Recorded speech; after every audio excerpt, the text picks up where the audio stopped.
You're listening to Wolf Spirit Radio. All right, welcome everybody back to the Freedom Study Group radio show on Wolf Spirit Radio. I'm your host again, Humanity Transcending.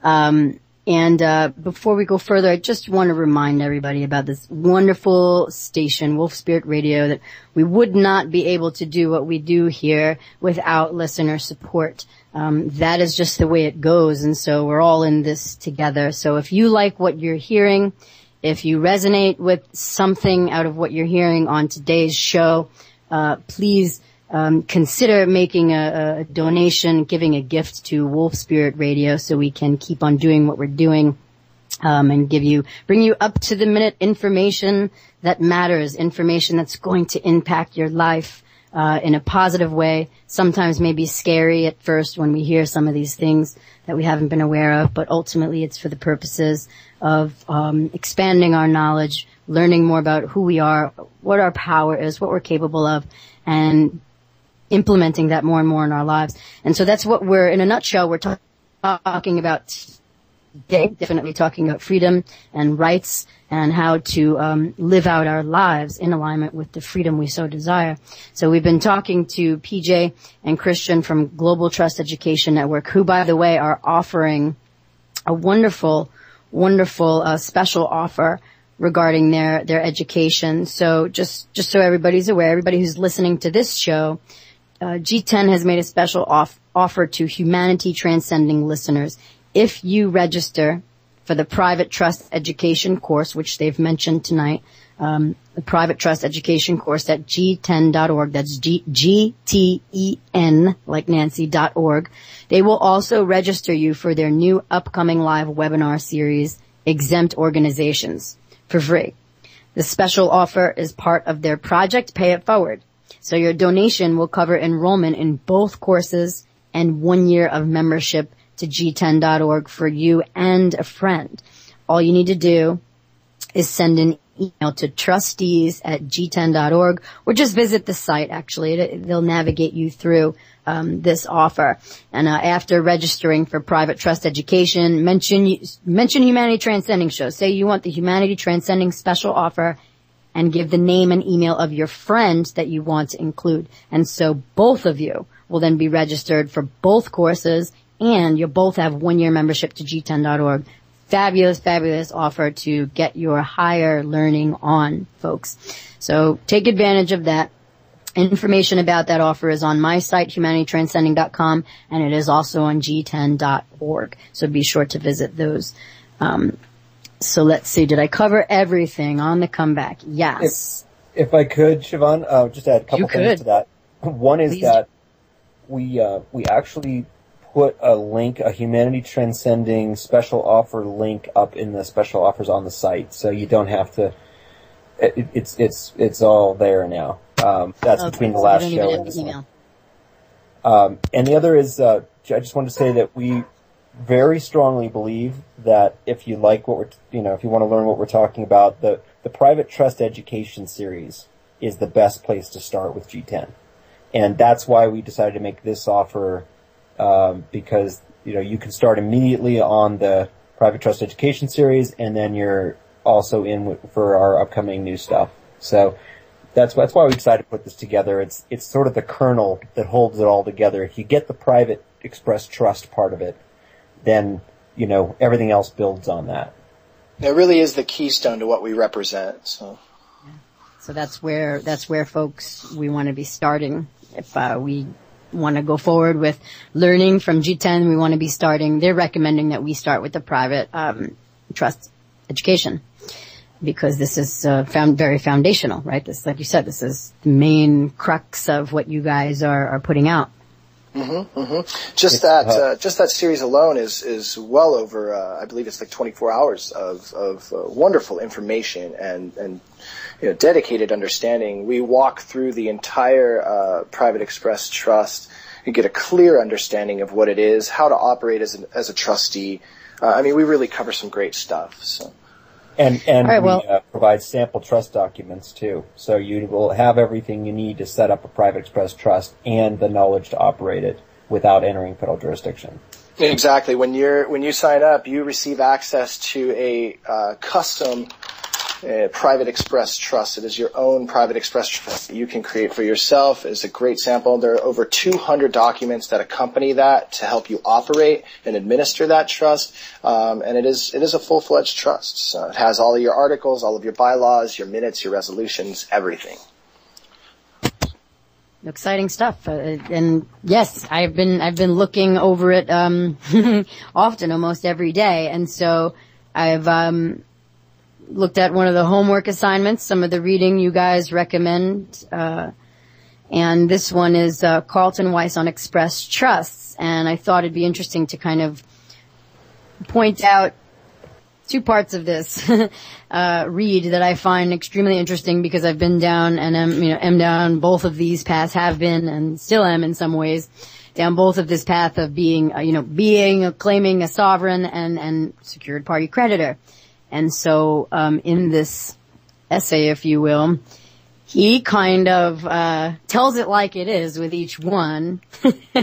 And has certainly made me rethink if I want to consider myself either of those things. Anyway, I'll read a little bit about what he says, and then I'd like both of you to afterwards give commentary and opinion, and also share about your personal experiences that lead you to conclude what you do now about what he's talking about. So this section is called Trustees in Commerce, A Way of Life. This is part of the GTEN.org homework when you enroll for the private trust education.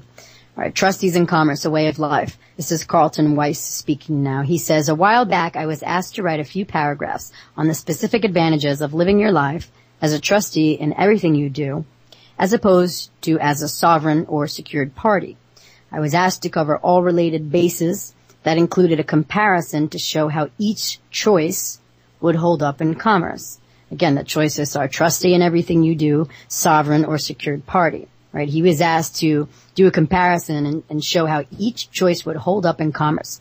He says, what I came to realize is that there is only one way of life in its own category that enhances all others. All the others are actually disadvantages in commerce.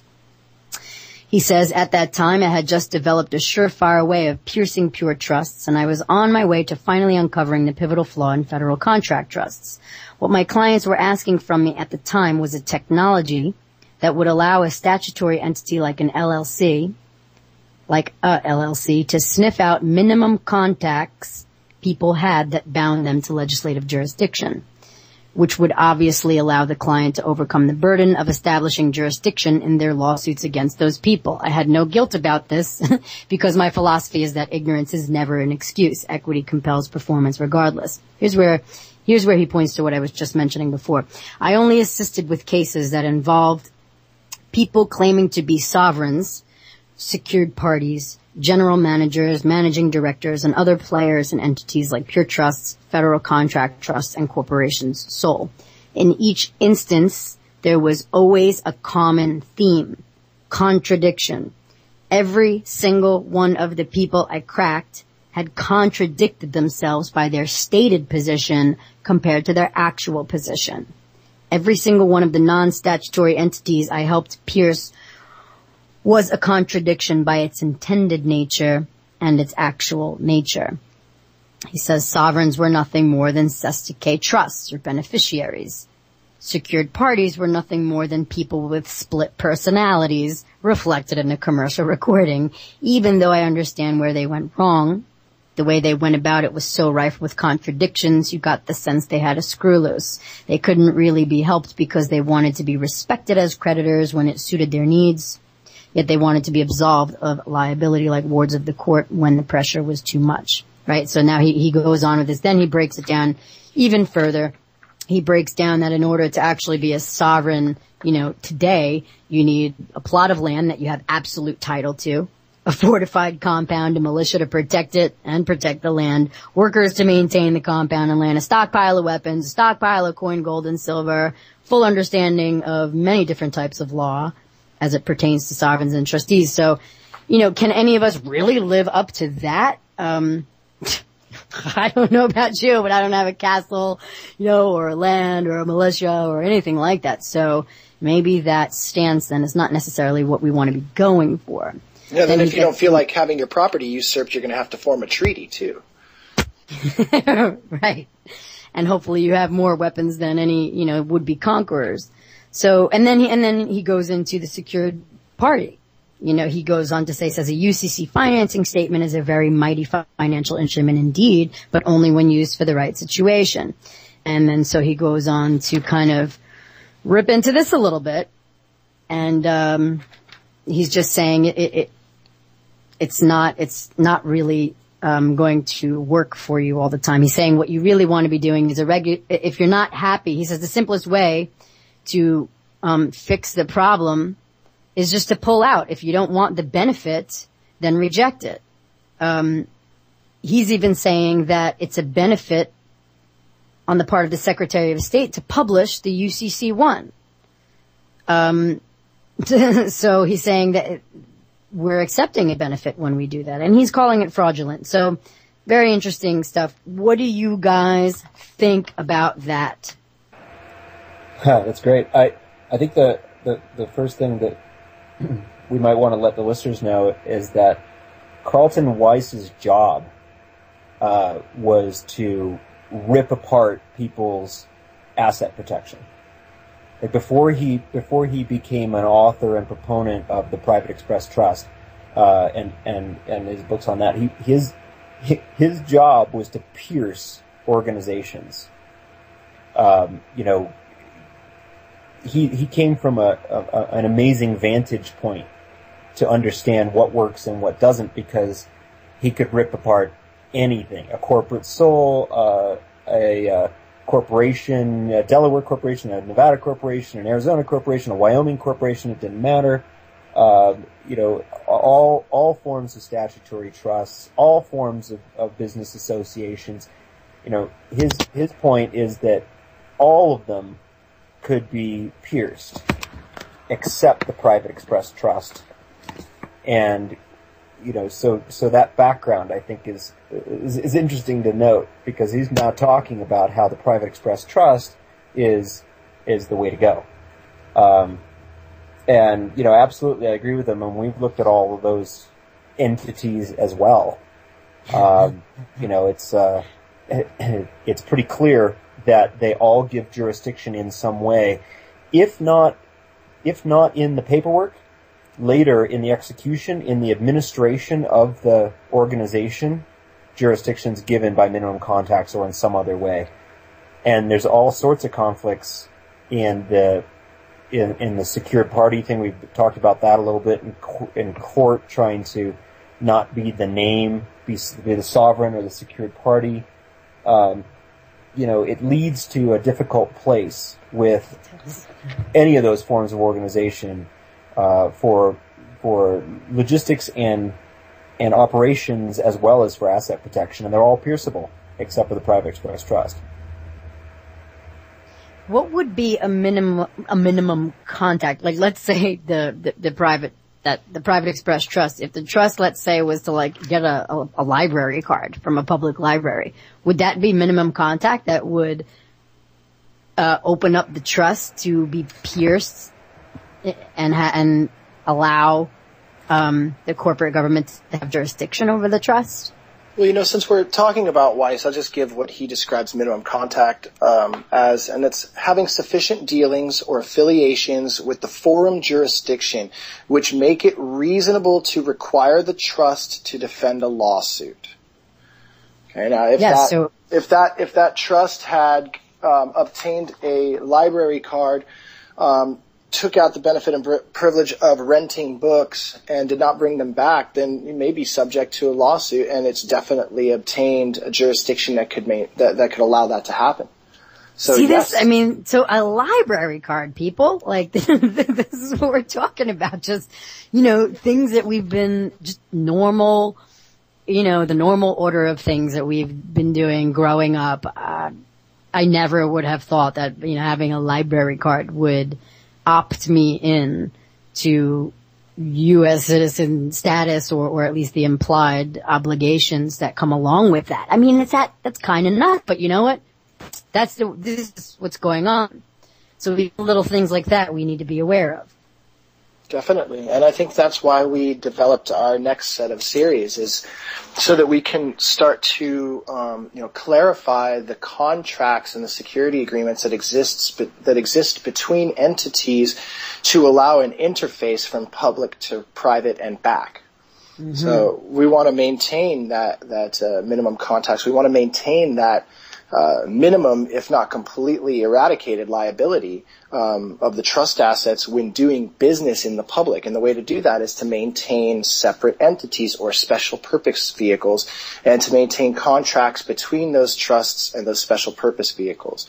The series coming up that we are giving with our private trust education is going to be covering all of the public entities that one would perhaps operate in the public, whether it be for-profit or non-profit. We'll be focusing mostly on exempt organizations, which is the title of the series. And the exempt organizations that we're talking about are anywhere from basically any non-profit that exists all the way into not-for-profits, unincorporated associations, corporations, sole, just about anything you can think of. We're going to be covering all aspects of those entities to understand how they are created and how they are established and how they are administered and how they are used in conjunction with the Private Express Trust as well as other interfacing trusts. We have what's known also as pass-through trusts and things like that, holding trusts. These are all legitimate items. The Trust Web Structure series that we will be covering will get deeper into the contracts between the entities, allowing people to understand the security agreements and the lien rights that actually exist. Like Weiss said here, the financing statement is very powerful as long as it's being used legitimately. The contract is impenetrable, and the private contract between trustee and trust is actually protected under Article 1. So, I mean, there's just crazy things that go on that we need to understand. And there's so much that we decided to break it up into several different parts so that we could clarify what each entity does, what each contract does between the entities, and how they can be used to better the world, and of course how we can operate with them further, which of course is the private banking and lawful money, and that's going to be the topping on the that'll be the cherry on the Sunday there. So we won't even get into that because that's a good one there. That's a big cherry. It's a big cherry. Really exciting stuff, man. And so I'll just in my own words, just to kind of reflect back what you were saying. So again, with the Private Express Trust doesn't have contact with the public, but it does have, out of that arises separate entities, what are called special purpose vehicles, which do interact with the public, but then the trusts have private contracts with each other, I guess, which would allow the flow of exchange to occur, if you will. Though simplified, that's the gist of it. Yes, you have a private entity, you have an interfacing or pass-through entity, and you have a public entity, and these are common things that can be researched all day long. I mean, even the IRS website explains these things clearly. So none of this that we're doing we're not reinventing the wheel here. We're just uncovering what most people don't fully understand, and we're putting it in a way that's malleable and understandable and that can be easily capacitated. We want to provide this information clearly and concisely and allow people to really grasp it and use it. I feel that that's something else that really distinguishes us from the rest. Is I feel that there's a lot of scientific method, a lot of theory that goes into remedy. We're looking to form the strongest base of fundamental education that allows people to operate from their own power. And that's very important. So, just to give, and I think now would be a good time to, cover some of the things that we cover in the private trust education. The series is huge. I mean, we cover, operating as a trustee in commerce. It covers, duties of a trustee. It covers compensation, the interaction in public. It covers private contracts between the trustees and the trust. The list goes on and on. In our second part, we cover knowing who, what, and where you are. I mean, there's big expansions in every step that you take in each one of our parts of our series. And, we cover what a trust is, we cover how it's made, we cover what the intention is, we cover the Constitution, jurisdiction, rights, obligations, accounting. I mean, we cover it all. We even cover minimum contacts, as we talked about earlier. We cover how to properly lien the person. We talked earlier about the secured party creditor. And what did he say? These is basically just a person with like dual, split personality reflected like in a in a public announcement. And we talked a lot about that in our last radio show. We talked a little bit about that being a split personality, not being able to see the living man on the document. There not being any real. There's nothing substantial behind it. There's nothing backing it, and so we talk about. And if they can get far enough, the judges will have sent people to mental institutions because they're saying they're not the name, and they're it can really go haywire. Can go awry very quickly. And we look to sidestep that. We look to sidestep that by giving strong fundamental information with good source material to allow you to operate and solve that issue immediately. And Weiss describes it, a little later in that article. But, we describe the purpose of liening the person, what it actually is. We identify the parties. We show witnesses and appraisers. We show what the agreement looks like when you actually lien the person. You need to have a security agreement in place. You need to have an actual collateral agreement. We can show how it's recorded and then how it's published. So we cover how to do it properly with a proper entity, not just placing some lowercase name stating that they're the secured party. That's insanity. They're not operating with the kind of consistency that a court or that any public entity would want to see. And the Private Express Trust completely solves that issue. So. Yeah, he calls it body armor for commercial warfare. He said, that's exactly right.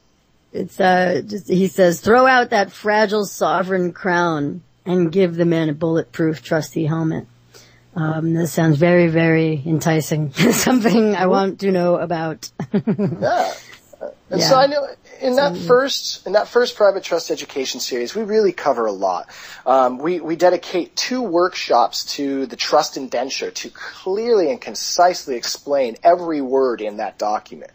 We leave no stone unturned in that document. And in fact, we still work on that document to this day, and we still revise and update it. So those of you that have been members and those of you that intend on being members again, keep checking back, stay active, because we are always updating. We are always looking for the best options for our members. So. Well, I'm really express a lot of gratitude for all the long hours and work you guys put into what you're doing. This is no easy task for anyone who's embarked on this. Certainly my experience has been down the road of, wanting to be a sovereign and not even really fully understanding what that meant, but wanting that, and then moving into the secured party ideas, secured party creditor ideas, and becoming more familiar with contract law. And I know that part is super important of it, the contracting part of everything. But, like that's just because a secured party creditor is up for question and debatable as to what that really means and the results you may or may not get. The one thing that I'm taking away from that learning is that, right, contract is king. So knowing how to negotiate counter offer effectively and contract with somebody or not contract with somebody effectively is huge. That's exactly right. Yeah, the contract is king, and without the ability to know, without knowing, first of all, what you're capable of doing, what kind of rights you have in contracting, which are, limitless, but also knowing how to contract and what's your best, negotiation principle, or how are you going to handle this. And, some of our old topics, the 4 doors of contracting, what we used to talk about acceptance and, different aspects of creditorship that have been covered in different courses from different gurus. We always come full circle that it's really about the individual responsibility and their knowledge of knowing what they can do and what they can't do. And it's that knowledge of contract that allows one to operate, because, it's invisible contracts that live with us every day in every word that we speak. One of our gurus will say, he'll be talking about not our gurus, forgive me, but one of those quote unquote self-appointed gurus will talk to you about a police officer telling you to come over here. And that in effect is an actual contract. And whether you accept that contract or not is up to you. So every aspect of our life is dealing with some form of trust or some sort of contract that's being either executed, terminated, or started at any time. So it's important to just understand contract law clearly, and it's important to understand what kind of powers we have under unalienable rights. Right. What do you think, Christian? Anything you want to add to that?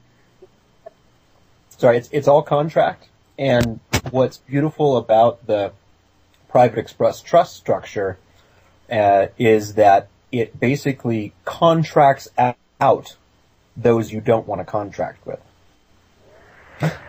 So the ones who would be contractors, the ones who would like to contract with you on a regular basis to keep bringing you back into their jurisdiction and making you subject to it, are contracted out of the equation. And then you just have to know how to stay out. I like that. I like that.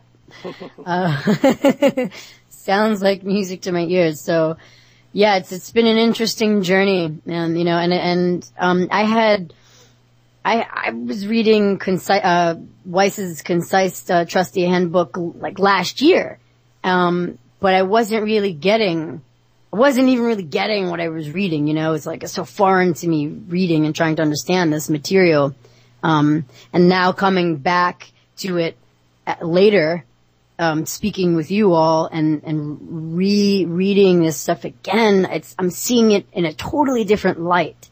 It's like clicking. So it takes time, and we should be gentle and kind to ourselves, because I get on myself even, I need to study more, but it's like also there's nowhere to get to, there's only now.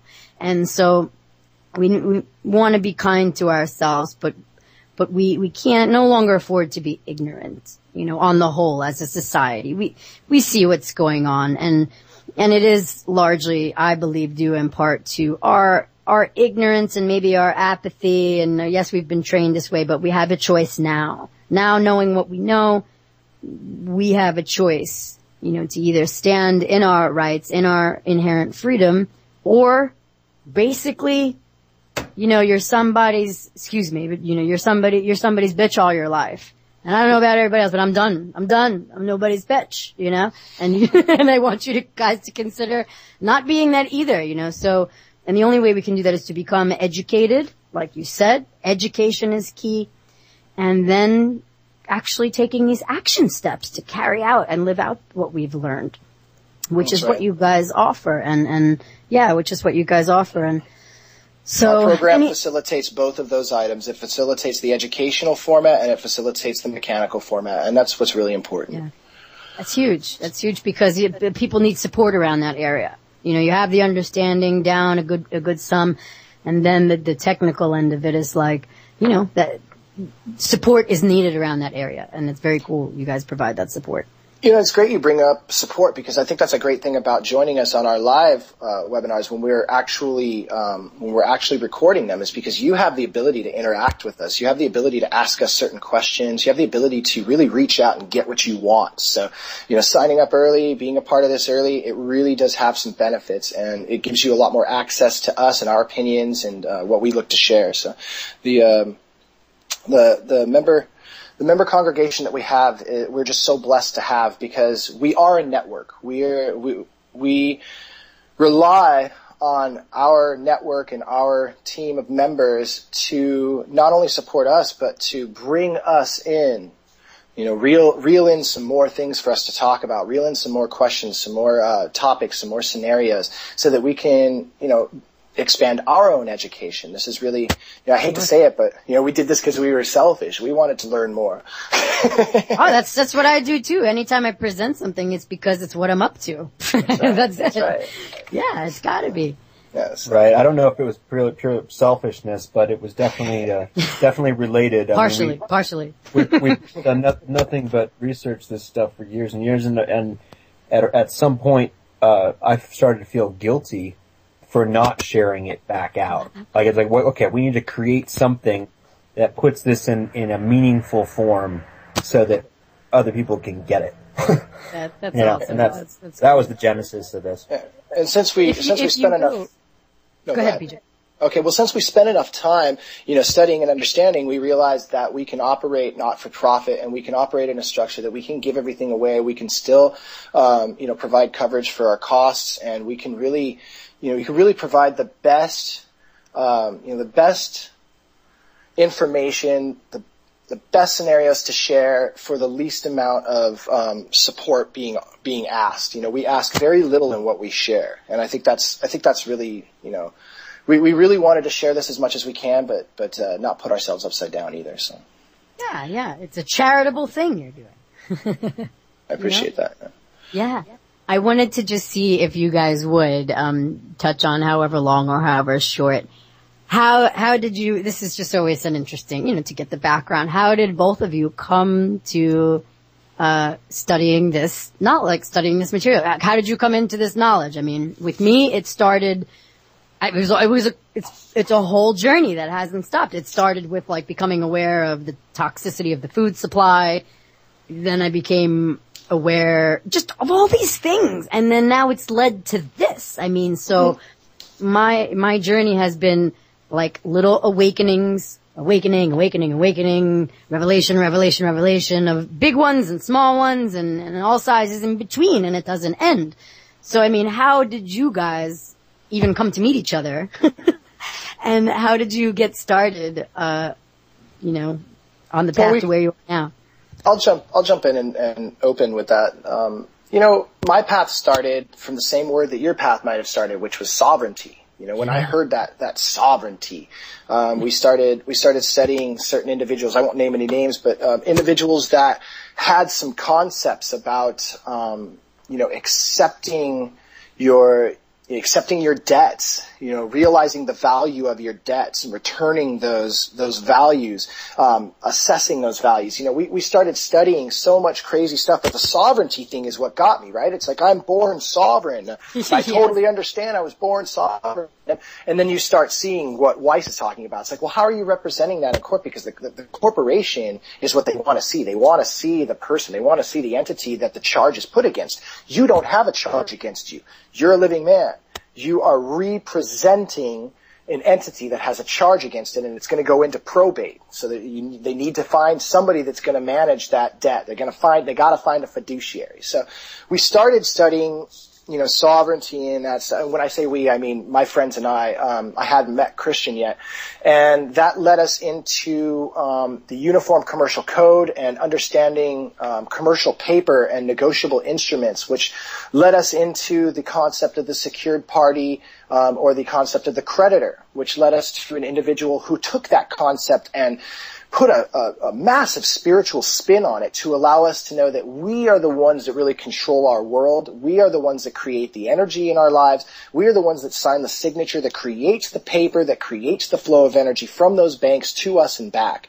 And, that individual happened to break open the head big time for me. And as I studied with him consistently over the next 2 years, during that time, I actually started going and seeing him.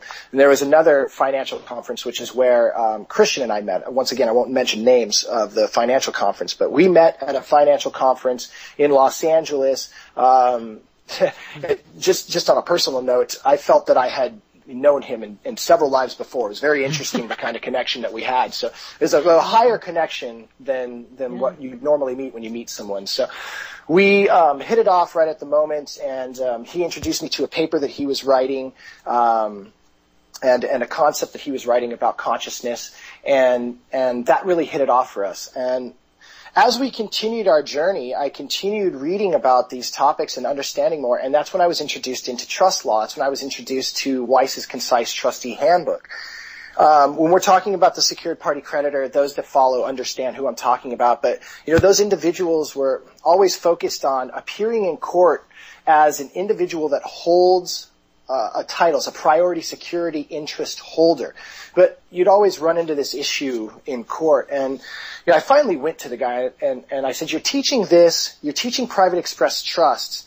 I'm seeing it in my eyes that you can alleviate this issue if you were to place the private express trust as the vehicle that is the priority security interest holder, because you're separating the entities. You're no longer playing the name game. Mm-hmm. And he goes, yeah, that's what I do. And I'm like, well, what are you talking about? And so that, at that point, I determined that my journey was semi-complete in terms of the knowledge that I was looking to find to start me off on my mission. And my mission now is to empower others with the knowledge that I've gained and to facilitate that, in a way that makes it amicable and malleable, somebody that can understand what we're saying. So that trust law to me was the foundational principle of all understanding of what we were trying to describe in these contracts, in these court procedures, in these debt remedies.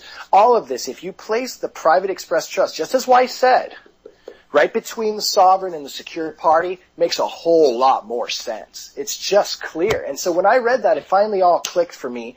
But those individuals wanted to move on their path. We wanted to move on our path. So by that time, Christian and I had gone over several paths of remedy and commercial paper and understanding creative financing and all sorts of methods of gosh, I don't even know what to say. Just debt and credit, I could say. So we realized that the clearest form that we could teach, the least convoluted, the least theoretical, the most factual, and the most well-balanced is trust law. Trust law is the longest and oldest form of law next to divine law and natural law and common law. Trust law is there. It's always been there. It's English. It's derived from English common law and equity, and there's so much case precedence that it's impossible for you to really rebut what we talk about or refute what we talk about. And that's why we developed the Global Trust Education Network, is because we wanted to develop a network of individuals that had the same understanding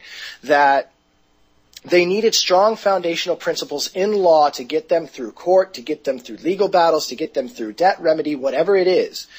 And the private express trust as an interest-holding vehicle was prime in being an intervener, a third-party intervener in those cases.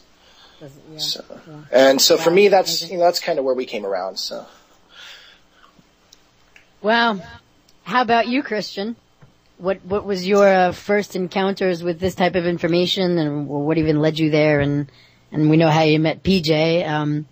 But share a little bit about and thanks for sharing it, PJ. It's always really cool to get the background on somebody, because we all started somewhere. So it's kind of fun to revisit that, and we can kind of relate to each other a little bit on how we've, navigated this topsy-turvy path. So how about you, Christian? Just as a comment on PJ's, comments, trust law started when man was given dominion over the earth. Right? There's the original trust. Thank you. So I had two interesting things. Well, let me back up a little bit more, actually. Well over a decade ago, I had been an advisor to Wall Street investors and fund managers and brokers. I worked for a company that provides information to Wall Street, and so I was very much in the market, and whatever this is up until March of 2000. And March of 2000 was the dot-com burst, and I got out on March 8th, and the top of the NASDAQ was March 10th, because I was very close to the information. I knew, I knew market trends, and I knew what was going on, and it was unsustainable, and I could see that it was the end. And so I went all cash, got out completely out of the market, left that job, figured that was nothing I wanted to be in anymore, and started a real estate company. And that, over time from then, I was increasingly curious as I had more time to look at Wall Street and the banking system and the stock market and commodities markets and all these things from a different perspective. I had time to pick at it from a new angle, and I started looking at, I guess the big start for me was The Creature from Jekyll Island, which is an amazing book. If you haven't read it, it's all about the formation of the Federal Reserve. Right, Griffin, Edward Yep. Griffin. Yep. Yeah. That's the one. And I picked up, a friend handed me that book, and I picked it up and went, oh my God. And at the same time in my life, and the reason it struck me so hard was that I was really looking for the answers I could see that the dot-com bubble wasn't the only problem, it was just a symptom. Mm-hmm. I could see it clearly enough to get out of it in time, which I think most people unfortunately couldn't, but I could see that it was just a symptom, and the whole thing appeared to me to be a house of cards. And so I went looking for, deeper roots of that, and I found The Creature from Jekyll Island. At the same time, I had what I would consider to be the other most interesting area of study I've ever encountered, and that was consciousness. That one of the early books I picked up, and that was Power versus Force by David Hawkins. Also an amazing book. And so I had this period in my life that went on for years where I was studying these two things just all the time. Like, what's broken in the system, and I started getting into all that stuff, sovereignty and all of it, right? I mean, people are sending me stuff about the UPU and stuff about, you just name it. It just comes at you, right? You start to do research, and it just, it's where you are, right? It's like all this stuff, right? And I had that going on with these two subjects. Call it economics and governance on one side, and consciousness on the other side. And then the most amazing thing happened. One day, they just completely merged into the same subject. They were no longer separable. I realized that credit comes from creation, that all of this is we are the manifestors in this three-dimensional realm. We create what we get by our intentions, and the central experiment of the Maya, or the 3D realm that we're living in, is finance. It's commerce, and we are. This is a material world. It's a 3D world of matter. It's material, and therefore it makes total sense that materialism and material, economics are at the middle of it, and the central experiment. And so I just went, whoa. And suddenly I didn't have two topics anymore. I had one. And that was probably, I can't pinpoint the year, but it was many years ago. And since then, I can't separate them. They are completely inseparable. And one area plays off the other, and everything is in this big, soup of information now that I've had, years and years and years to process and go through and learn from. And, I spent a bunch of years as everyone's favorite crash test dummy. I was the guy who was willing to try anything. I'd do a modicum of research and go out and try it. Yeah. I'm the guy who's put through charges from the back of my Social Security card. I'm the guy who's, done tons of work on foreclosure and, fighting the banks. And I've done lots of administrative procedures, and I've done, unsecured debt, secured debt, cars, whatever. I mean, all of that stuff, right? And, at some point, it all started leading to trust and use. And so now, after, more years of really refining how I operate in life and how I see things, there's some great clarity. after this crazy soup I had going on, now I think I really am starting to see things for the truth and what they really are, and be able to put not everything, but put things in perspective and understand, true meaning when I see it, and separate it from the fiction. It's very intense.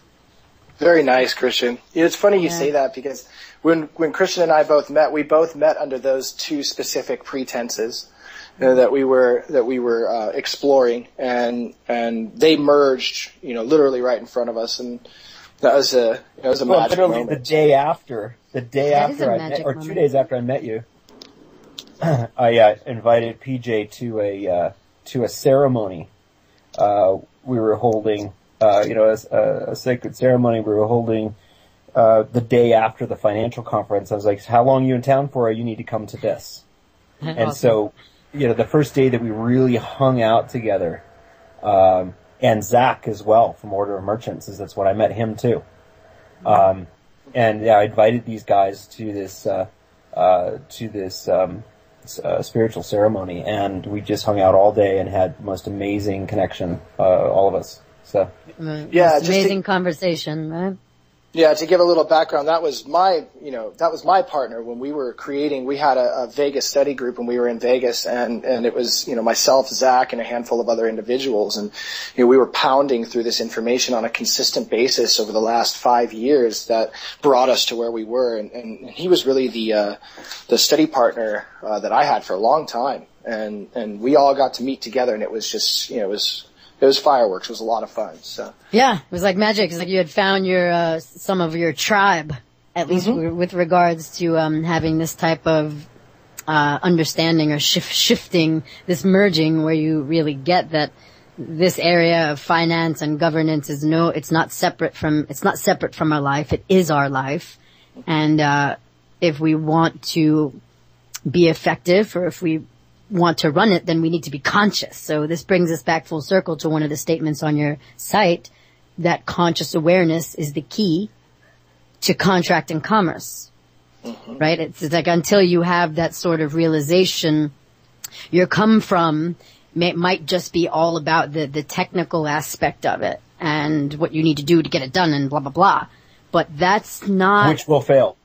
It will fail. Just like anything in life. Like, you may want to do something in life, but if you don't have the foundational understanding of what you're doing and you just go and do it, chances are you're going to screw up.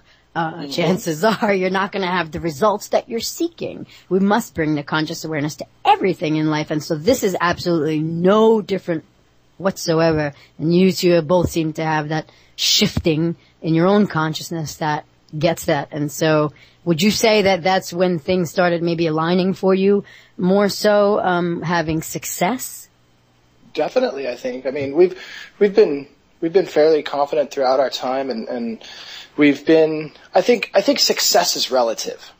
I think success is really based, once again, upon your conscious understanding of what a challenge is versus a problem, or what an opportunity is versus a problem. And this is historical. This is not a new concept, this consciousness thing.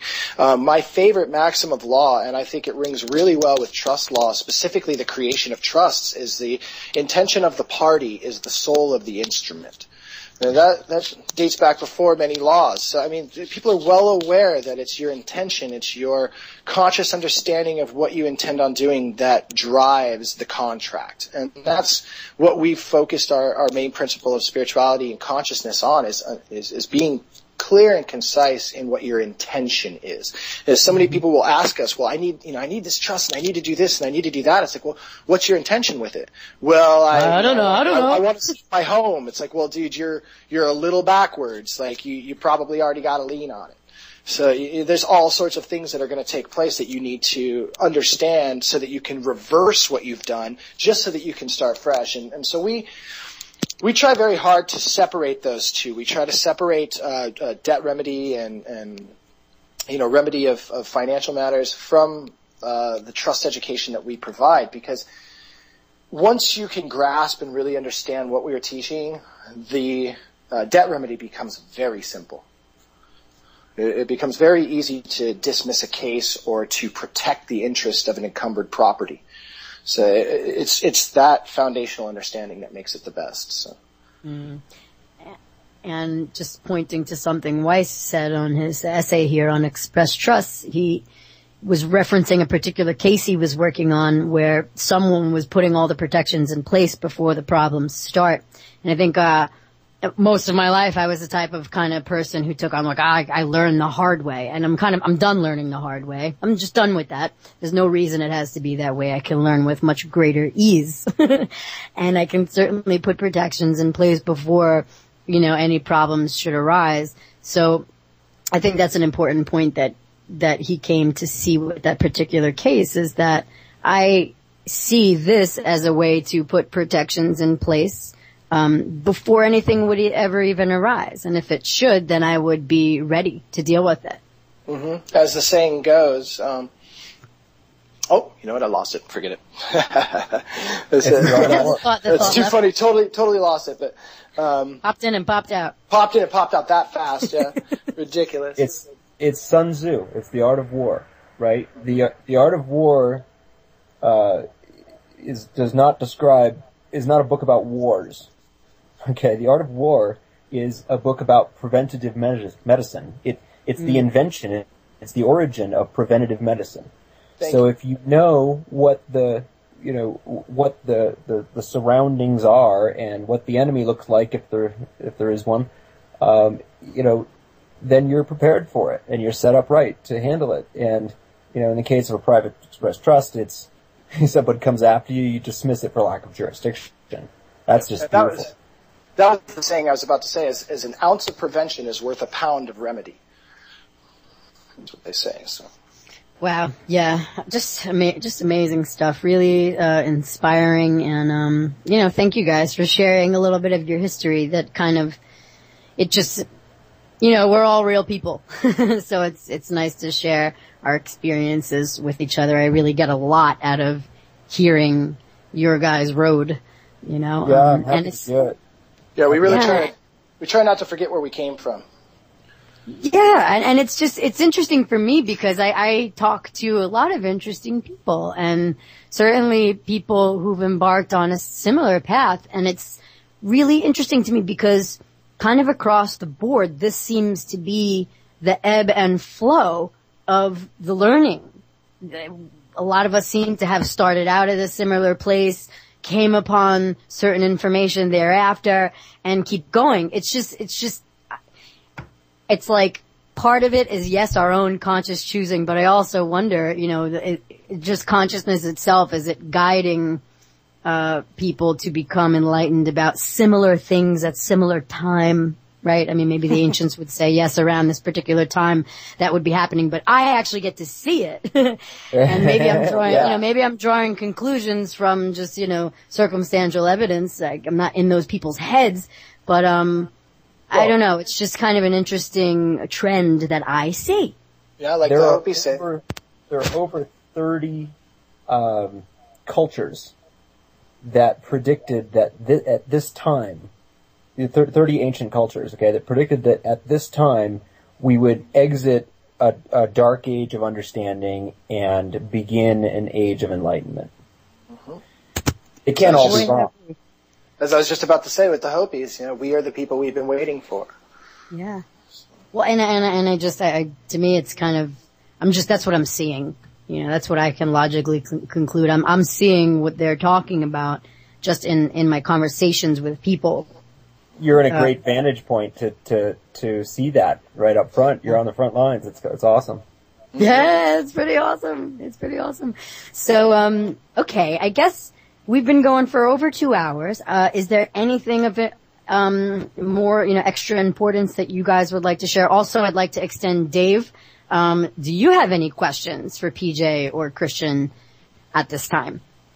Does anybody on chat have any questions for Christian or PJ at this time? No, I do not have any questions. I'm just sitting here boggled as usual. In a good way. Well, I have a sort of thought that came to me as we were talking, and this is something that I share on our website, and and with a lot of people, but, 10,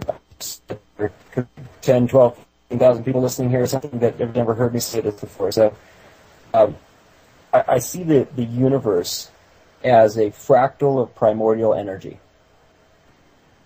Okay, it's this unlimited, infinite depth of energy.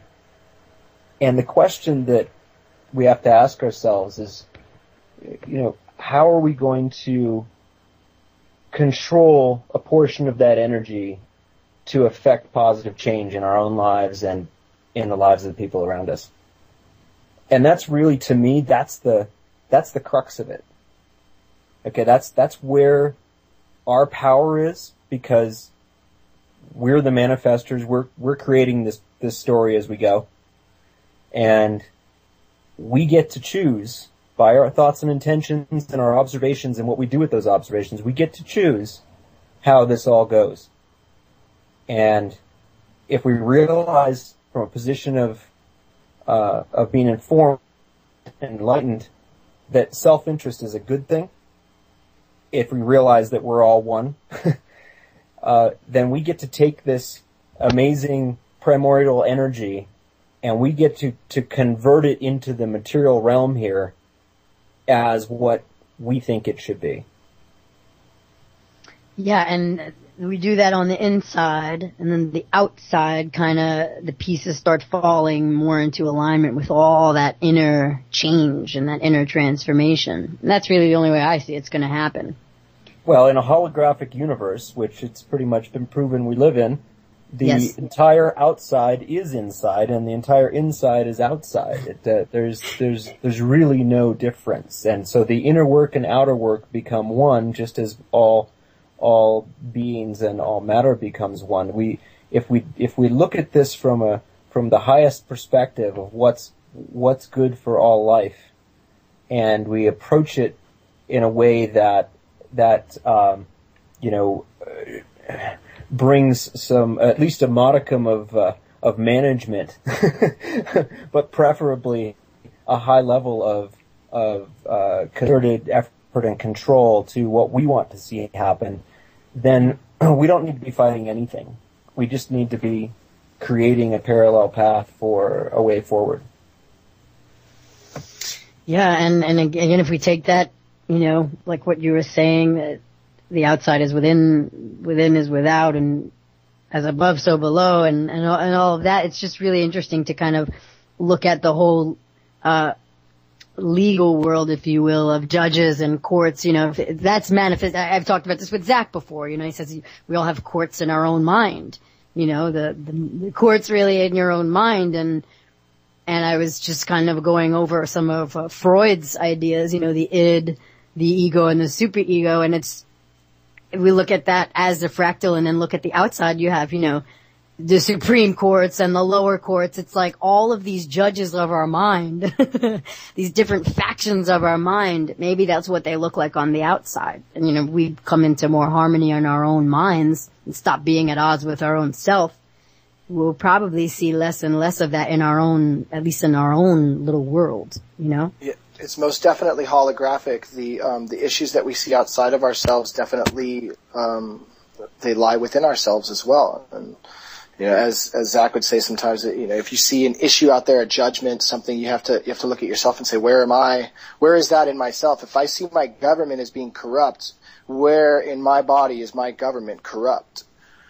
Mm-hmm. It's interesting. It's an interesting way to talk about our come from, our state of being, our understanding. And it's so many different ways, but really it's about the intention. It's about, what do you see this world as? Is your intention to right something that you see wrong?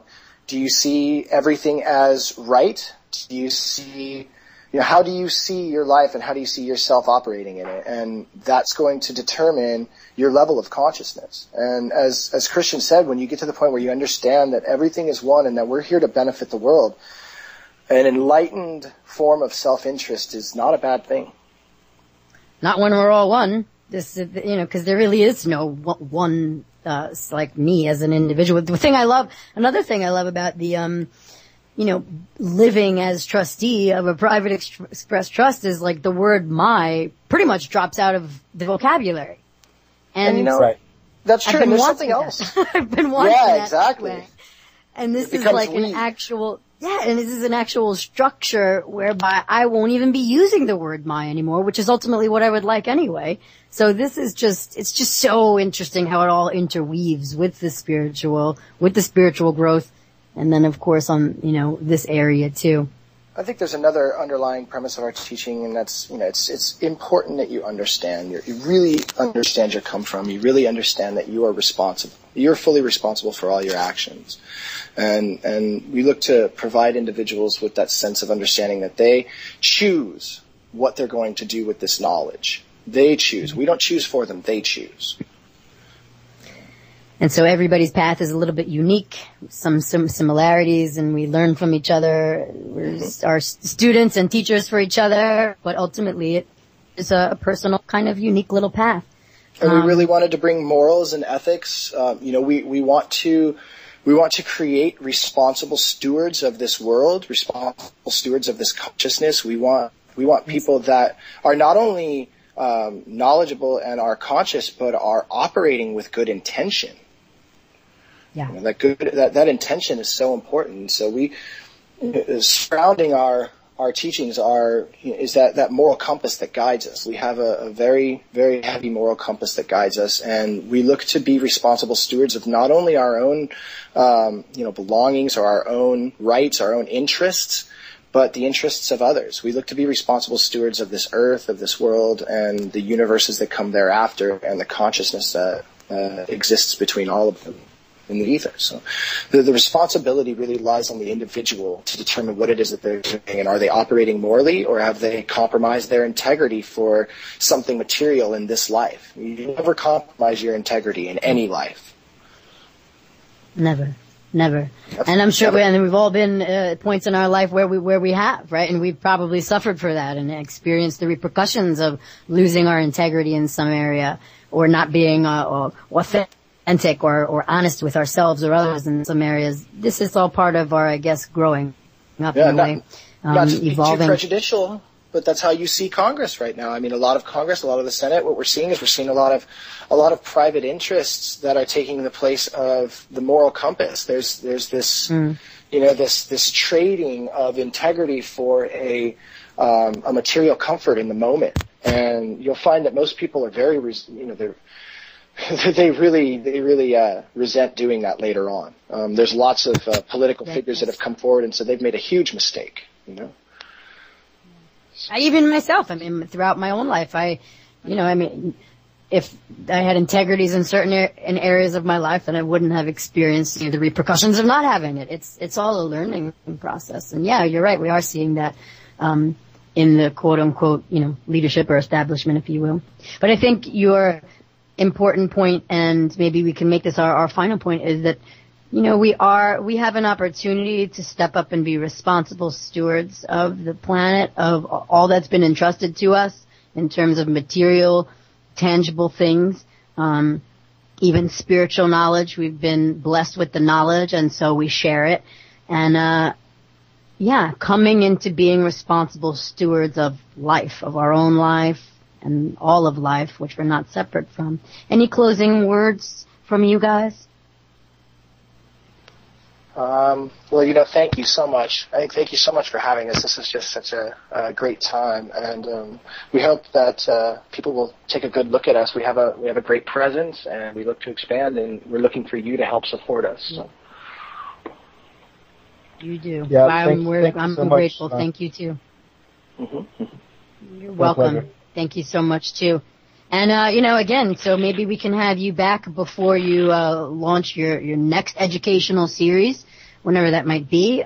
We'd love to have you back. As Dave told you earlier, he would absolutely love having you back as well. So hopefully we get to see you guys again in a few months and reconvene, do this all over again. That'd be cool. That'd be great. Meanwhile, GTEN.org is, I can't encourage listeners enough to check it out. We also have a Facebook presence. We have a Facebook presence at facebook.com/GTEN.org. You're welcome to find Global Trust Education on there as well, and we have a Google Plus as well. So any way you'd like to connect with us through the community, we have some great community methods for you to connect, and we look to expand. So. And if you want to see more, there's lots more on YouTube as well. We've got portions of our webinars and stuff are up on YouTube at youtube.com/G10 webinars. I'm sorry, Facebook.com is a / also. I always get the backslash and the / mixed up. Ridiculous. I know. So, no, but I'm glad you guys are going over this. Yeah, on YouTube we have some great things. For those of you that want to check out what we're about, we've put up the entire first part, part 1 of our Private Express Trust series, so you can get a real good foundational understanding of what we do. And once again, you can check that out at youtube.com. So it's really a lot of different ways. Yeah, a lot of different ways that these guys can be seen. Again, as they said, you can visit their YouTube channel. Just go to YouTube and search GTEN or Global Trust Education Network, either one. And GTEN, they have Okay, great. And Facebook. So you Facebookers, go visit them on Facebook. They also have a Facebook presence and said Google Plus presence. And of course, the site is GTEN.org, G10.org. So please visit them and all they have to offer. These are the times to really, really get with the program and understand what our rights are, because we are in times where we very well may be challenged. And if we don't understand what our rights are and we don't have the balls and the know-how to stand on them, we then subject ourselves to be directed at the whim of some so-called authority. And I think a lot of us are not even, we obviously don't want that because we're seeking something else. So on that note, you guys you can check out my site, right, humanitytranscending.com. In a day or so, I will have both of these interviews up. I also plan on making just a video for YouTube of both interviews made available on that word my, it's not mine, the YouTube channel, Humanity Transcending YouTube channel, and so there'll be a lot of places. I want to make it so that there's several places to access these 2 interviews because they are chock full of amazing information and amazing conversation, so I'll make sure that happens. Again, thank you guys. Up on our YouTube as well for you, so. Great. Yeah, so great. It'll be available at Humanity Transcending and G10 YouTube channels, everybody. So thank you. This has been amazing. Additionally, I will download them and put them into my video archives. Oh, wow. Thank you, Dave. You're welcome. Yeah, so Dave, there'll be a lot of thank you so much. Dave. Yes, dear. You heard? Yeah, we just wanted to say thank you so much for hosting us. Well, I am honored that you gentlemen would come on this little rinky-dink station I have and put out information that just ties together with so many other people who are on here trying to get the same information out. Pleasure to be here, Dave. Thank you so much. And thank you, Siobhan. Yes, thank you, you got it, my friend. And You're welcome. And next up in a few minutes, hopefully we're going to have Soul Expressions with JP and the one and only Andrew Bartas. Very nice. All right, great. Well, we're signing off, everybody, from the Freedom Study Group radio show. This is a once-a-month show. It's the last Tuesday of every month, 4 p.m. Pacific Time, 7 p.m. Eastern Time. Tune in for conversations about freedom, because that's what it's truly all about, right? In our core, we're truly free. We just have to set our minds free and live that out for all to see. Ooh, that's a nice little rhyme. All right, everybody, have a great night. Thank you, and sending lots of love. This is Humanity Transcending, signing off.